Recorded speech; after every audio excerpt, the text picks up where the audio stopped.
ஆனால் பப்ளிக்கில் பிரியாணி சாப்பிடுங்க. பவன் இந்த டாஸ்க்கு வந்து நம்ம கம்ப்ளீட் பண்ணிடலாம். நான் போன மாதம் நான் சொல்லியிருந்தேன் 3ஆம் தேதி வந்து ஜூலை 3ஆம் தேதி அந்த மாதிரி சாப்பாடு போடலான்னு சொல்லியிருந்தேன். ஆனால் வந்து கொஞ்சம் எக்ஸாம் டென்ஷன்லாம் முடியல. அது நாளைக்கு வந்து பார்த்தீங்கன்னா நம்ம வந்து ரோட்டோட இருக்கிற எல்லாருக்குமே நம்ம வந்து சாப்பாடு போட போகிறோம்.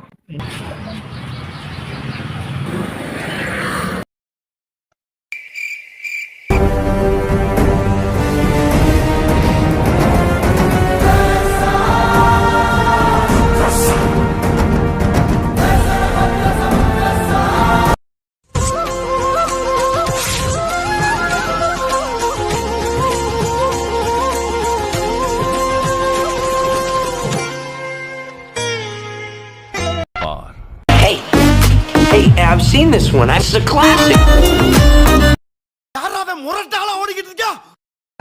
எஸ்ஐ சார், ஐயோ இங்க பாருங்க சார், ஒரே பைத்தியங்களா இருக்கு சார். சார்